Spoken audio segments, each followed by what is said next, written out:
এই মুহূর্তে শাহবাগে যেতে চাই। জাতীয় নাগরিক কমিটির একটি সমাবেশ চলছে, সেখানকার খবর নিয়ে সহকর্মী নিবি সাহা যুক্ত হয়েছেন আমাদের সাথে।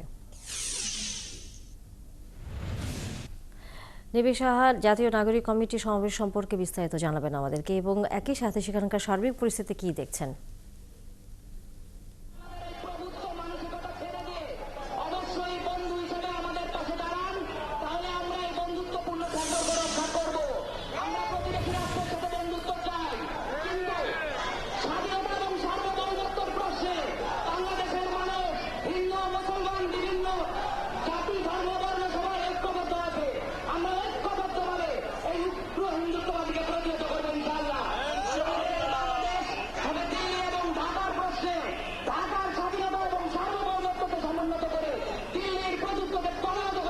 আসলে বিকেল 3:30 নাগাদ কিন্তু সমাবেশ সেটি আসলে শুরু হয়েছে ভারতের ত্রিপুরার আগরতলায় বাংলাদেশের যে উত্তর হাই কমিশন রয়েছে সেইখানে কিন্তু যে হামলার ঘটনায় বাংলাদেশের জাতীয় পতাকা লাঞ্ছিত করা এবং কর্মকর্তাদের উপর হামলার ঘটনায় যে ঘটনাটি ঘটেছে সেই হামলার প্রতিবাদে কিন্তু জাতীয় নাগরিক কমিটি আজকে শাহবাগে যে প্রতিবাদ সমাবেশ, বিক্ষোভ সমাবেশ সেটি আসলে তারা করছেন। আমরা দেখছি যে ধীরে ধীরে কিন্তু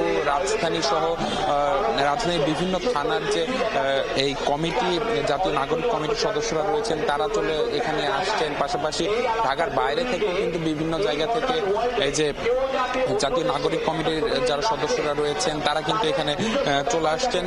এখানে তারা আসলে যে বিষয়গুলোর উপর গুরুত্ব আরোপ করছেন, আমি যদি এক নাগারে একটু বলি যে তারা কিন্তু বলছেন যে দিল্লির সাথে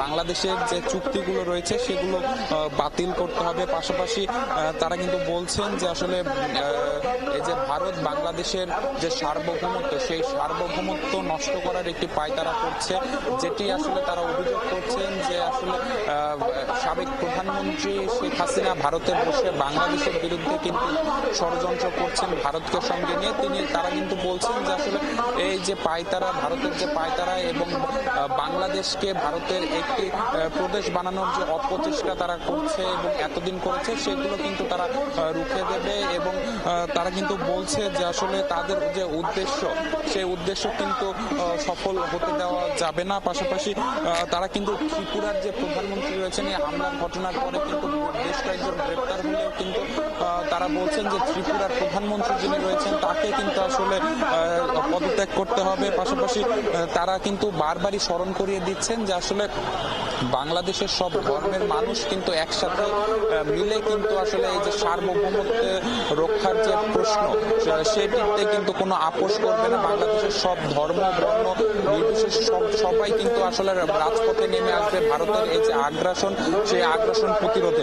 তো সবকিছু মিলিয়ে যদি বলা যায় যে আসলে এই যে জাতীয় নাগরিক কমিটির এই বিক্ষোভ সমাবেশ থেকে কিন্তু বারবারই বলা হচ্ছে যে ভারত কিন্তু বাংলাদেশের সার্বভৌমত্ব নষ্ট করার জন্য কিন্তু বারবারই কিন্তু চেষ্টা করছেন। তো তারা কিন্তু একটি বিষয় ভারতকে হুঁশিয়ারি করছেন যে আসলে এই যে তাদের যে অপচেষ্টা সেটি কিন্তু আসলে বাংলাদেশের সব ধর্মের মানুষ, সব বর্ণের মানুষ। আপনার মাধ্যমে জাতীয় নাগরিক কমিটির যে সমাবেশ চলছে শাহবাগে সে খবর আমরা জানছি।